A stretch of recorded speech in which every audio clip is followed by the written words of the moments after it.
बोलिए ध्रुव जी महाराज की। ध्रुव जी महाराज को भगवान ने आशीष दिया, वापस आए। स्वागत के लिए उनकी मौसी, पिताजी, मैया, सभी नगरवासी खड़े हैं। स्वागत किया। सबसे पहले जाकर के अपनी मौसी से मिले ध्रुव। बिलखने लगी, रोने लगी, परेशान हो गई। बोले मां, अगर तुम दुर्वचन मुझसे न कहती तो मुझे भगवान का दर्शन न होता। कभी कभी कड़वे वचन बहुत लाभ प्रदान कर देते हैं। बड़ों के कड़वे वचन। कभी भी माँ बाप की, माता पिता की बात का बुरा न माने। वो अगर कुछ शब्द कह भी दें तो बुरा न माने,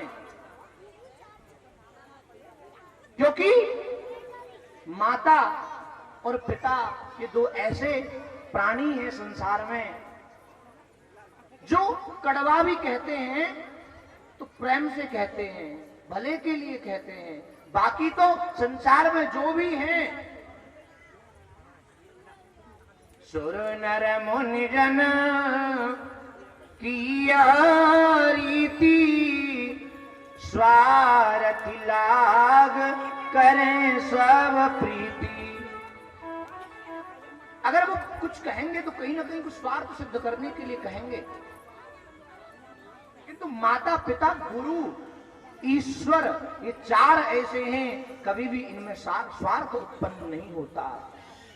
कोई आपसे कहे मैं आपसे बहुत प्रेम करता हूं, करती हूं, मत मानिएगा।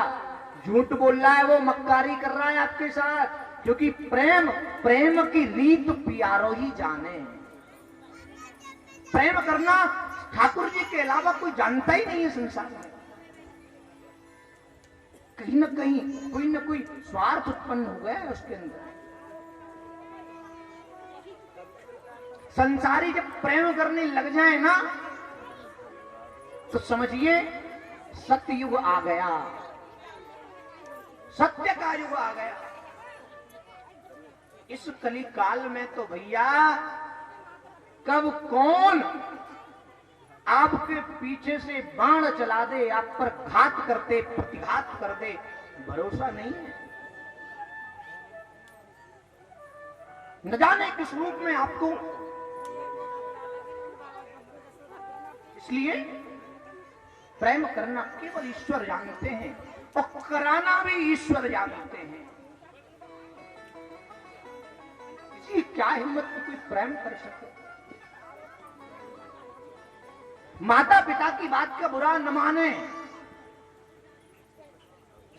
कुछ कह भी दें तो बुरा न माने। गुरु ईश्वर माता पिता ये चारों पूजनीय हैं, सबसे उच्च हैं। ध्रुव जी महाराज वापस आए।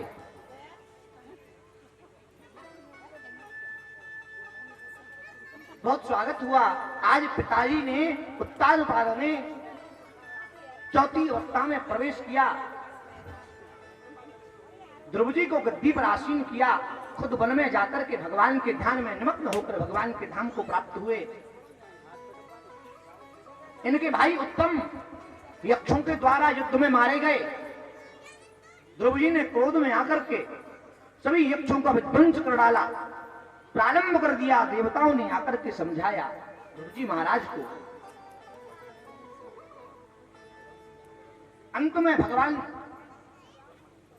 की कृपा से ध्रुव जी महाराज ने अपने आप को भगवान की भक्ति में निमग्न करते हुए, राज्य को छोड़कर के साधना करते हुए, दशम स्कंद का पाठ करके भगवान के धाम को प्राप्त हुए। परीक्षित प्रश्न करते, महाराज जी बताइए, भगवान की भक्ति से, भगवान के नाम से मैंने बहुत जीवों को तरते हुए सुना है, आपने सुनाया है। क्या कोई पशु पक्षी जानवर भगवान की आराधना करता है, उनका ध्यान करता है, तो क्या उसको भी भक्ति शक्ति प्राप्त होती है, वैकुंठ मोक्ष प्राप्त होता है? आइए नंद महोत्सव की तरफ चले, थोड़ा सा विस्तार से कल बताएंगे।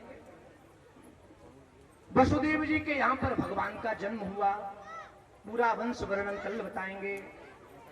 इनके देवकी जो है कंस की बहन है, चचेरी, इकलौते भाई हैं। इन्होंने वसुदेव के साथ विवाह किया, वसुदेव के साथ विवाह किया, लेकर के वसुदेव के साथ रथ, हाथी, घोड़ा बहुत सा दहेज दिया। अपनी बहन को उनकी ससुराल छोड़ने के लिए साथ में रथ चला करके गया कंस। आकाशवाणी हुई, अरे कंस कहां जा रहा है? जिसको तू प्रेम से बहन कहते हुए लेकर के जा रहा है, उसके गर्भ से तुझे मारने वाला पैदा होगा, जो कि इनकी 8वीं संतान होगा। केस पकड़ लिए, देवकी के मारने के लिए उद्यत हुआ। वसुदेव जी ने रोका, अरे कंस, ये तेरी बहन है, अभी तूने विवाह किया है और तू मार रहा है। आपने आकाशवाणी सुनी ना? सुनी तो बताओ मैं क्या करूं? वासुदेव जी ने उसको प्रण दिया कि जितने भी 8वीं संतान जो होगी वो मैं तुझे दे दूंगा।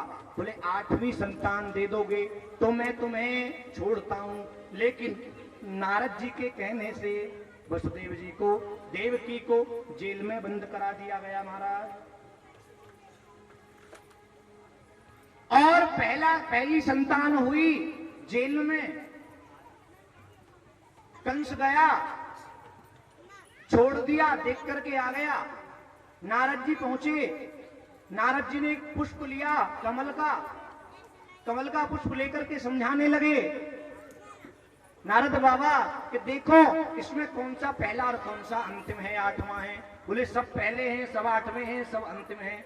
फूल में पत्तियां सब पहली हैं और सब लास्ट हैं, किसी में कोई अंतर थोड़ो है। बोले ऐसे ही ये जो बालक जन्मा है ये पहला भी 8वां हो सकता है। 8 लाइन खींच के बताया, इसमें पहली और अंतिम कौन सी है? सब पहली है और सब अंतिम है। तो क्या करूं? मार डालो। 7 पुत्रों को मार दिया। 7वें स्वरूप में भगवान बलभद्र प्रकट हुए और योग माया के द्वारा अपनी मैया के गर्भ में रोहिणी जी के यहाँ चले गए। 8वें स्वरूप में भगवान का अवतरण हुआ। अवतरण कैसे हुआ? शंख चक्र गदा पद्म वरमाला विभूषित